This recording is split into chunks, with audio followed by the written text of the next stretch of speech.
Hello and welcome to the channel. Very good evening, hope आप सभी अच्छे होंगे। सो आज का हमारा जो टॉपिक है this is efficiency based theory. And efficiency based theory जो है ये लेबर इकोनॉमिक्स का पार्ट है। लेबर इकोनॉमिक्स में इसको पढ़ाया जाता है। एंड लेबर इकोनॉमिक्स जो है ये हमारा बहुत डायनेमिक है, फ्लक्चुएटेड है। तो लेबर इकोनॉमिक्स किन चीज़ों के साथ डील करता है? ये एम्प्लॉयमेंट, अनएम्प्लॉयमेंट, जैसे voluntary, involuntary, labour supply, labour demand, and जो जेंडर बेस्ड जो मार्केट में डिस्क्रिमिनेशन एंड डिफरेंशियल जो ट्रीटमेंट है, उस तरीके की चीज़ों के साथ लेबर इकोनॉमिक्स डील करता है। हालांकि इसके अतिरिक्त भी बहुत सारी चीज़ें हैं जिसके साथ लेबर इकोनॉमिक्स डील करता है, जनरली ये है। तो आज का विषय हमारा रहेगा efficiency based theory. Now efficiency based theory जो है एक ऐसी थ्योरी है, एफिशिएंसी बेस्ड थ्योरी एक ऐसी थ्योरी है, it actually was not developed by any single personality.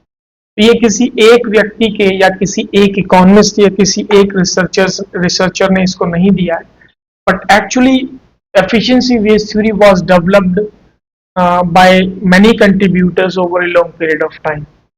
तो ये जो थ्योरी है ये बहुत सारे कंट्रीब्यूटर्स इसको टाइम टाइम पे इसमें चीज़ें ऐड ऑन की। किसी ने साइकोलॉजिकल एस्पेक्ट दिया, किसी ने जो है इसमें वेजेस के फेयरनेस के बारे में बात की। ठीक है, तो ये सारी चीज़ें हैं। तो एक दो चार कंट्रीब्यूटर्स को हम, जो की कंट्रीब्यूटर्स हैं, उनको डिस्कस करेंगे।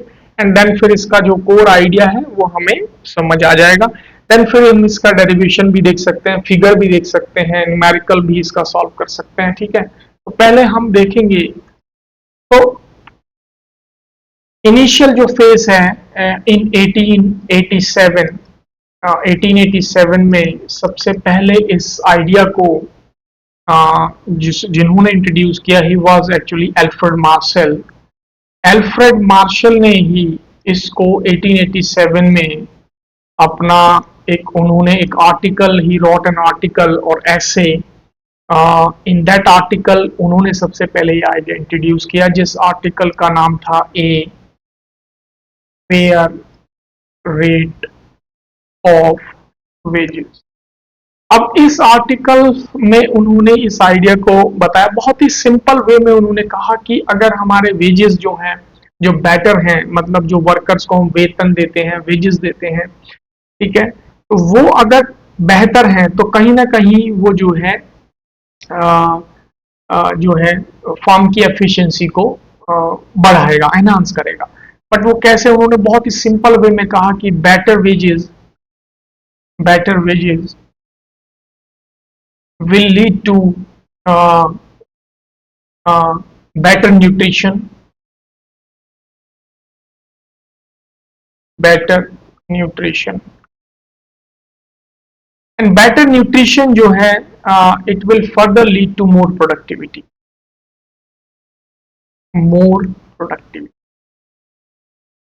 ठीक है, अब जब प्रोडक्टिविटी ज्यादा होगी, एफर्ट ज्यादा होगा, तो एफिशिएंसी जो है बढ़ेगी। ठीक है, बट आगे चल के आपको ये चीज क्लियर होगी कि ज्यादा एफर्ट डालने से भी एफिशिएंसी जो है वो डायरेक्टली लिंक नहीं रखती है। ज्यादा एफर्ट डालने का मतलब ये नहीं है कि आपकी फर्म की एफिशिएंसी भी बढ़ रही है। ठीक है, बट अभी हम इसके बहुत बिगिनिंग में हैं। ठीक है, तो ये idea it was introduced by Alfred Marshall in 1887 in an article he wrote a fair rate of wages. ठीक है, अब यहाँ पे उन्होंने कहा कि जो वेजेस हैं, ये इंपॉर्टेंट चीज है, वेजेस आर इन्वेस्टमेंट। वेजेस को उन्होंने क्या बोला? Investment in human productivity.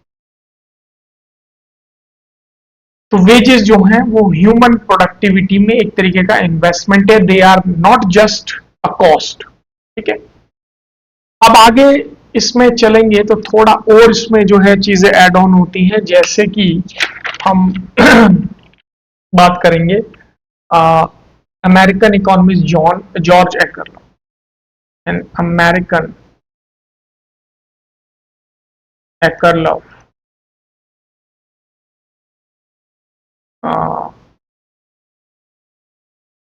George एकरलॉफ।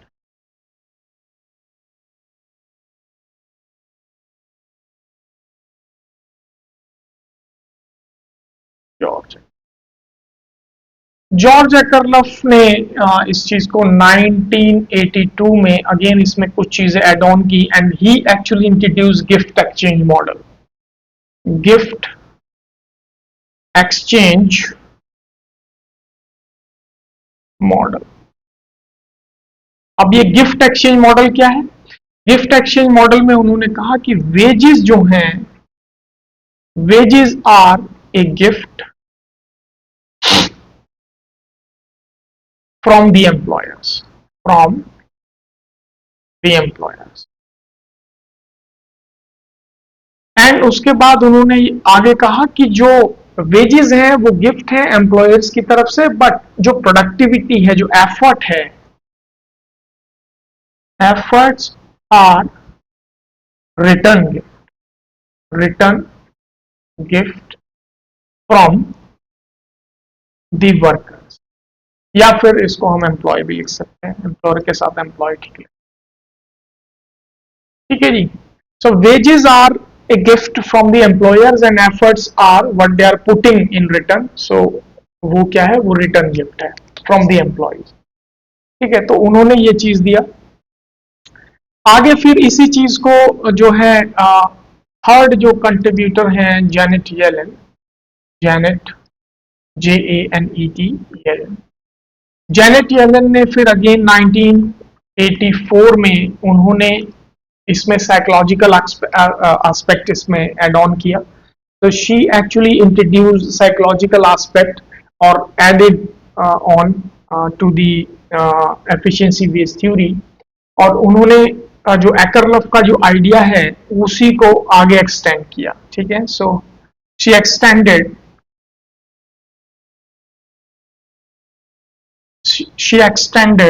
Ekerlof's idea, Ekerlof's idea, and she was also American economist, an American economist. Correct. She extended Ekerlof's idea, but उन्होंने एक चीज इसमें एड ऑन की जो कि साइकोलॉजिकल एक पॉइंट ऑफ व्यू, साइकोलॉजिकल एक aspect है, साइकोलॉजिकल एस्पेक्ट। अब वो साइकोलॉजिकल एस्पेक्ट क्या है कि उन्होंने प्रोडक्टिविटी जो है, जो वर्कर्स हमें प्रोडक्टिविटी देते हैं, it is just because of the they have high moral, ठीक है। जैसे मोरल मतलब कॉन्फिडेंस उनका हाई होना चाहिए। तो वो कॉन्फिडेंस जो है वो कैसे आ रहा है? वो मोरल वैल्यूज की वजह से आ रहा है, मतलब सोशल नॉर्म्स की वजह से आ रहा है। सो उन्होंने कहा कि जो एफर्ट है, efforts are efforts depend on the social norms, social norms. और उन्होंने इस चीज को एक्सप्लेन किया कि वर्कर्स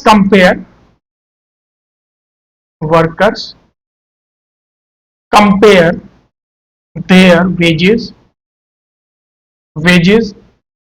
विद अदर्स, मतलब आउटसाइड जो है फर्म की, वो वहां उन चीजों को डिस्कस करेंगे, कंपेयर करेंगे, जैसे अमूमन लोग करते हैं, ठीक है। हर इंसान काम करता है, तो हर इंसान जो है वो दूसरे क्षेत्र के लोगों से अपनी वेजेस को कंपेयर करता है कि भाई आपको इतना मिलता है, हमें इतना मिलता है, आपको इतना छुट्टी मिलता है, आप हमें ये मिलता है, ठीक है। तो ये चीज तो बहुत है, ठीक है। एंड आगे वो कहती हैं कि if wages are fair, if wages are fair, तो ये क्या करेगा? ज्यादा उनके कॉन्फिडेंस को बूस्ट करेगा, ठीक है। मतलब हम कुछ वैल्यूएबल कर रहे हैं, we are doing something valuable, जिसकी कुछ कद्र है, कुछ वैल्यू है, ठीक है। तो ये क्या रिजल्ट देगा फिर लास्ट में? High moral.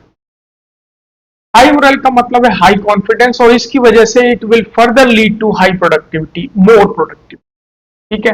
और मोर प्रोडक्टिविटी क्या होगी, आखिर में आपकी एफिशिएंसी जो है वो बढ़ेगी उससे, ठीक है। तो ये कुछ जो है इन्होंने जैनेट येलेन ने दिया। नाउ इसमें एक जो इंपॉर्टेंट चीज है जिसने सारी एफिशिएंसी बेस्ड थ्योरी को मॉडर्नाइज किया, वो जो ब्रेक थ्रू हुआ वो होता है आपका कार्ल सेफायरो एंड जोसेफ स्टिग्लिट्ज का जो जो आइडिया जो आता है, तो जो है इसके अंदर शर्किंग मॉडल जो ऐड होता है, ठीक है। इसमें दो लोग हैं, एक तो अमेरिकन बिजनेसमैन है, American businessman, sorry businessman,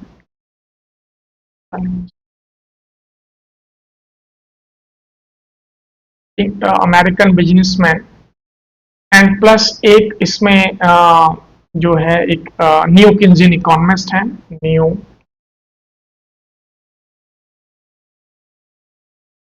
किन्जिन economist. तो अमेरिकन इकोनॉमिस्ट है कार्ल सेफायरो, कार्ल सेफायरो, और जोसेफ स्टिग्लिट्ज जो है वो new Keynesian American economist and American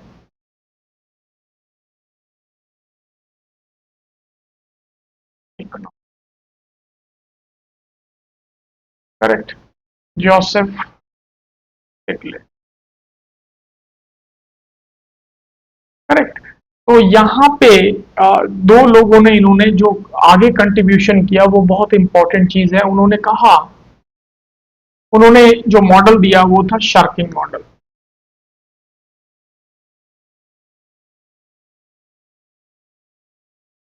शर्किंग model क्या है, टू अवॉइड वर्क, मतलब शर्क करना, वर्क को अवॉइड करना, जानबूझ करके वर्क को अवॉइड कर देना। तो ये अवॉइडेंस जो हो रहा है, मतलब ये जो शर्किंग जो मूवमेंट हो रहा है वहां पे, ये न हो, ठीक है। इसके लिए उन्होंने क्या दिया, तो वर्कर्स में shark if not monitored, workers में शार्क मतलब वर्क को अवॉइड करेंगे, इफ नॉट मॉनिटर्ड मतलब उनकी कोई अगर देख रेख न करे तो वो क्या करेंगे, वर्क को अवॉइड करेंगे। पहली बात तो ये। So pay higher than the market wages, मतलब जो मार्केट वेजेस इक्विलिब्रियम है उससे ज्यादा देना, ठीक है। So pay pay higher than the market market wage, मतलब जो मार्केट में जो आमतौर पर जो वेजेस हैं उससे ज्यादा देना, ठीक है। To make workers afraid of, to make workers afraid of losing job, मतलब उनके उनके दिमाग में ये बात एक बनी रहेगी कि यहाँ पे हमें ज्यादा पैसे इस चीज के लिए मिल रहे हैं, जिसकी जो वेजेस हैं सेम काम के लिए वो मार्केट में कम वेजेस दिए जाते हैं। तो इसलिए वो उनके दिमाग में एक चीज बनी रहेगी कि हमें जॉब छोड़कर यहाँ से लॉस होगा, तो क्यों न हम यहीं पे अपना एफर्ट डालें, ठीक है। और उसमें एक चीज ये भी है कि ये जो शर्किंग मॉडल है कार्ल सेफायरो एंड जोसेफ स्टिग्लिट्ज का, इसमें इंपॉर्टेंट चीज ये है कि यहाँ पे इसका कुछ लिमिटेशन है कि ये इनवॉलेंट्री अनएम्प्लॉयमेंट को जन्म देता है, ठीक है। या आप पढ़ लेना इनवॉलेंट्री अनएम्प्लॉयमेंट क्या है, तो ये चीज आपको समझ आएगी। सो efficiency wage equals to discipline device, efficiency wage, efficiency wage discipline, discipline device. तो इसका मतलब है कि जो वेजेस हैं वो क्या है, एक तरीके के डिसिप्लिन डिवाइस हैं, ठीक है। ये चीज मैंने आपको बता ही दिया इसमें कि इट क्रिएट्स इनवॉलंटरी अनएम्प्लॉयमेंट, ठीक है, ये चीज अभी हम फिगर से भी ये चीज आपको ये चीज समझ आ जाएगा, जो फिगर फिगर हम फिगर पर डिस्कस करेंगे। ठीक है, तो ये इसके कुछ की कंट्रीब्यूटर्स थे। नाउ इसमें एक फिगर मैं ऐड कर लेता हूँ, फिर फिगर पे हम बात करेंगे।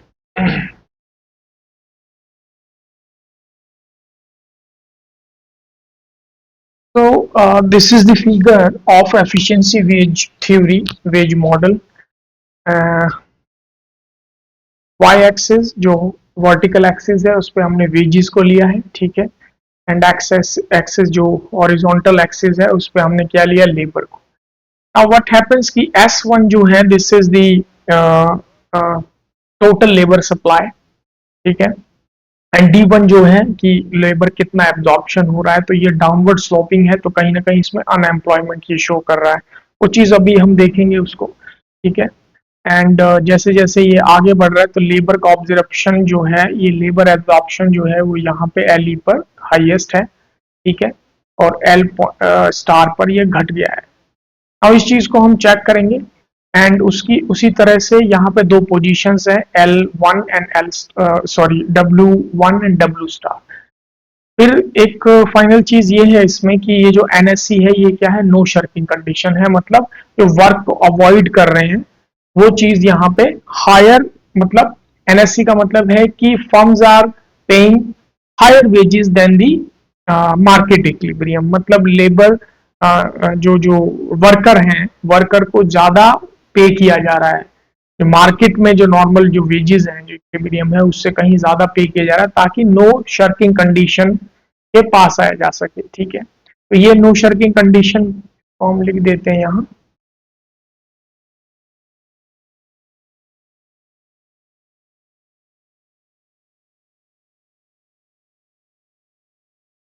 No shirking NSC। So this is no shirking condition. No shirking condition क्या है कि firms are paying higher wages than the market equilibrium, जैसा हमने स्टिग्लिट्स के कार्ल शपायरो एंड स्टिग्लिट्स के मॉडल में देखा कि उन्होंने शर्किंग जो मॉडल था उन्होंने उसमें ऐड ऑन किया उसके अंदर, ठीक है, और उसमें ये था कि जो वर्कर्स हैं उनको ये चीज उनके दिमाग में बैठा दी जाए कि बाहर उन्हें सेम एफर्ट पे, मतलब सेम जो प्रोडक्टिविटी है उस पे उन्हें काम करना पड़ेगा, बट वेजेस जो है वो उनके घट जाएंगे। इसलिए जो जो शर्किंग मॉडल है उसको इसलिए इंट्रोड्यूस किया गया था, ताकि ज्यादा वेजेस तो दिए जा रहे हैं बट साथ में उनको एक जॉब छूट जाने का, जॉब खो देने का जो है एक डर भी उनके दिमाग में बना रहे, ठीक है। तो अब यहाँ पे हमें देखना ये है कि ये हमारी जो है इनिशियल पोजीशन है। इनिशियल पोजीशन कहां पर है हमारे पास, इनिशियल पोजीशन है W1 पे, ठीक है। अब ये जैसे ही ये W1 है, यहां से जो जो फर्म है उसने ज्यादा वेजेस देने स्टार्ट किए। तो ये क्या हुआ कि यहाँ पे हम देखेंगे कि इसमें जो हमारी लेबर का जो एब्जॉर्प्शन है, ठीक है, लेबर का जो टोटल सप्लाई है जो, ठीक है, वो हमारा S1 ये जो पॉइंट है, ठीक है, ये शो कर रहा है टोटल लेबर सप्लाई, और यहाँ पे E पॉइंट पर ये हमारा इस टाइम हाईएस्ट लेबर का एब्जॉर्प्शन है, ठीक है, और ये पॉइंट जो है हमारा ये LE पर दिखा रहा है। तो जैसे ही यहाँ ये पोजीशन चेंज होगा, ठीक है, ये यहाँ से यहाँ शिफ्ट करेगा ज्यादा वेजेस देने के कारण। तो यहाँ पे क्या होगा कि ये जो D1 है ये क्या है हमारा, लेबर का डिमांड है, कि मतलब कितना एब्जॉर्ब उसमें हो रहा है, ठीक है। तो ये हमें डाउनवर्ड स्लोप दिखा रहा है, तो ये यहाँ E पॉइंट पर क्या दिखा रहा है, ये अब यहाँ पे हमें घट गया है, यहाँ पे इतना लगभग आधा जो लेबर है वो घट गया है, जो डिमांड है। तो ये यहाँ L1 से L स्टार पर क्या करेगा, शिफ्ट हो जाएगा। तो इसका मतलब ये है कि अनएम्प्लॉयमेंट हो गया। तो इसका यहाँ पे हम लिख सकते हैं इसको एक्सप्रेशन को कि जो L स्टार है is smaller than the L1, ठीक है। तो ये क्या करता है, इट क्रिएट्स इनवॉलेंटरी अनएम्प्लॉयमेंट। तो जैसा हमने बात की कि हम फिगर पे इस चीज को देख रहे हैं हम कि ये क्या कर रहा है, एक तरीके का इनवॉलेंटरी अनएम्प्लॉयमेंट को जन्म दे रहा है, मतलब कि जो अपनी इच्छा से बेरोजगार नहीं है उस तरीके का, मतलब आपके पास स्किल्स भी हैं, you are educated despite you are unemployed, sitting unemployed. ठीक है, तो ये क्या कंडीशन है कि जहां पे आपका हायर वेजेस की वजह से, हायर वेजेस किस लिए हो रहा है, ताकि प्रोडक्टिविटी को बढ़ाया जा सके।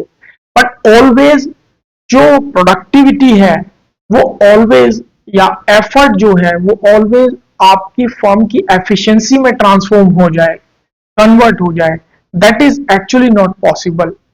All the time it is not possible, but ये जो है आपके वेज एंड आपके जो एफर्ट है उन दोनों के रेशियो पर ज्यादा डिपेंड करता है। ठीक है ना, फॉर्म का साइज, वेजेस कितना दिया जा रहा है, एफर्ट कितना आ रहा है। ठीक है, तो ये सारा उन रेशियो पर ज्यादा डिपेंड करता है, न कि आंख बंद करके आप वेजेस को धड़ाधड़ बढ़ाए जा रहे हैं तो उस पे, उससे एफर्ट कभी भी एफिशिएंसी में तब्दील हो जाए, that is always not possible. ठीक है, तो ये जो धारणा है ये हमेशा पॉसिबल नहीं है। अच्छा, अब इसमें लगभग यही चीज है, इसमें और कुछ दिखाई नहीं गया कि अनएम्प्लॉयमेंट बढ़ रही है जिसकी जो एनएससी की वजह से, जो नो शर्किंग कंडीशन। ठीक है, नो शर्किंग कंडीशन किस लिए, क्योंकि प्रोडक्टिविटी को बढ़ाया जा सके। नाउ अब इसी चीज को जो हमने स्टार्टिंग में हमने ये चीज डिस्कस की कि ये चीज न्यूमेरिकल से भी हम सॉल्व कर सकते हैं, देख सकते हैं कि जो एफर्ट है वो हमेशा जो है आपकी फर्म की एफिशिएंसी बढ़े हमेशा, ये चीज जो है हम न्यूमेरिकल से भी फाइंड आउट कर सकते हैं। तो हम यहाँ पे एक सिंपल सा न्यूमेरिकल इसमें है, उसको हम देख सकते हैं।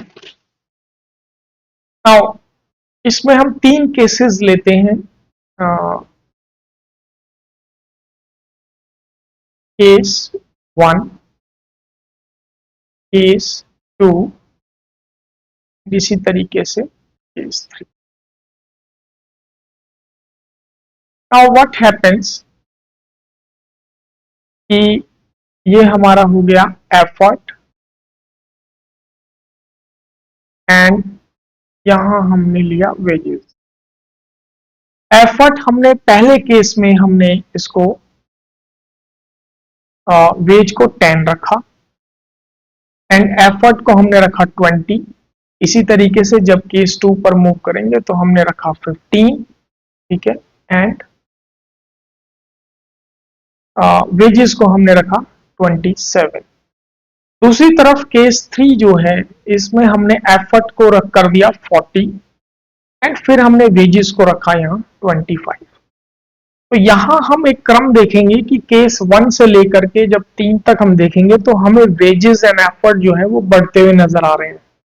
बट जैसे हम इसे सॉल्व करते हैं, मान लीजिए हमने इसका एक फॉर्मूला, सिंपल सा फॉर्मूला पुट किया, एफिशिएंसी इक्वल्स टू, यहां हमारा आ गया एफर्ट अपॉन वेज रेट। अब हमने वैल्यू पुट की, जैसे यहाँ पे है हमारा वेजेस क्या है 20 है एंड एफर्ट हमारा है 10, 10 20। ठीक है, सॉरी यार, high.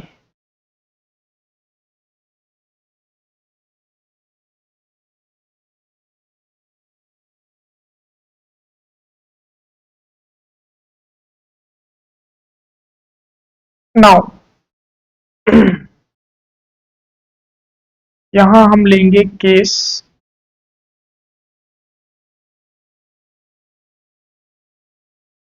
One, case two, case, ये कुछ नहीं है केस, बस आपस में इनका कंपैरिजन करना है। हमें ये चीज देखनी है कि हमेशा एफर्ट जो है वो एफिशिएंसी में कन्वर्ट हो रहा है कि नहीं, यही चीज प्रूव करनी है। सिंपल सा ये न्यूमेरिकल इसमें देखेंगे, इसमें यहां पे हमने लिया वेज, वेज है पहले केस में 10 दूसरे केस में वेज बढ़ करके हो गया 15 एंड तीसरे केस में हमारा वेज बढ़कर हो गया 25। तो हम देख रहे हैं कि क्रम में कि वेज 10 से 25 तक बढ़ता जा रहा है, ठीक है।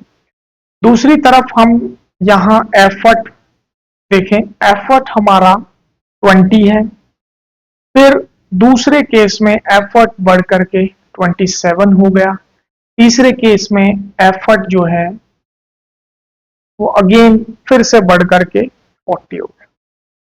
अब सिंपल सा ये जो है इसमें एक फॉर्मूला है एफिशिएंसी फाइंड आउट करने का, efficiency equal to effort upon wage rate. यहाँ सिंपल पहला वाला जो है हम इसको सॉल्व करेंगे पहले। 20 हमने एफर्ट और 10 हमारा ये, ठीक है जी। तो इसमें सिंपल हमारी जो एफिशिएंसी निकल करके आई वो कितनी निकल करके आई, 2, ठीक है, ये ध्यान रखना है। अब ये तो हो गया हमारा केस नंबर 1। दूसरे केस में आ जाते हैं। दूसरे केस में हम देखेंगे कि एफर्ट जो है वो है 27 और वेजेस हैं 15। अब इसमें जो एफिशिएंसी है 1.8 हो गई, ठीक है। ये हो गया हमारा केस 02। इसी तरीके से केस 3 को हम सॉल्व करेंगे तो एफर्ट इसमें हमारा है 25, वेज है 40, ठीक है जी। अब अगेन यहां इसको हम सॉल्व किया तो ये हमारा हो गया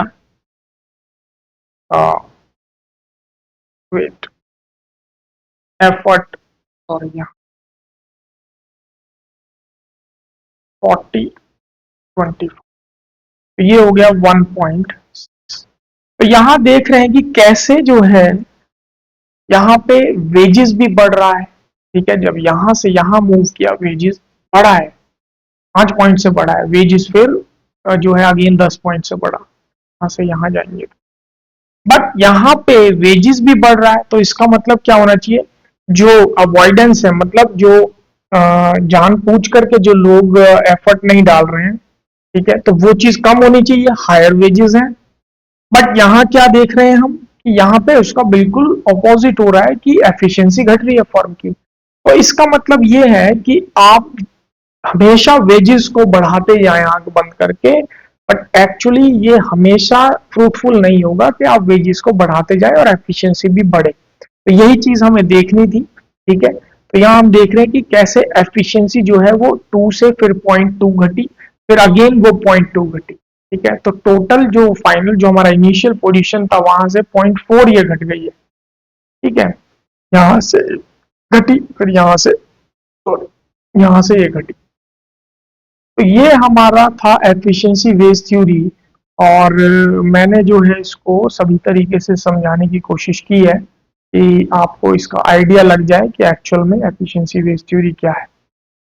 नाउ इसका आप आगे डेरिवेशन भी कर सकते हैं, ठीक है, जिसमें हम ये फाइंड आउट करेंगे कि जो ऑप्टिमम जो पॉइंट है, जो ऑप्टिमल पोजीशन है वो कहां पर है, मतलब कितना वेज एंड कितना एफर्ट होना चाहिए, एक सही रेशियो क्या होना चाहिए। उसके लिए हमें फिर इसका आगे इसमें डेरिवेशन इंटीग्रेशन का मदद लेना होता है, ठीक है। तो ये था efficiency wage theory and hope आपको ये समझ आया होगा। और इससे रिलेटेड कोई क्वेश्चन वगैरह है तो आप कमेंट बॉक्स में डाल सकते हैं, मैं रिस्पॉन्स करने की कोशिश करूंगा। तो मिलते हैं इसी तरीके किसी नेक्स्ट क्लास में। Thank you so much for watching the video. Thank you.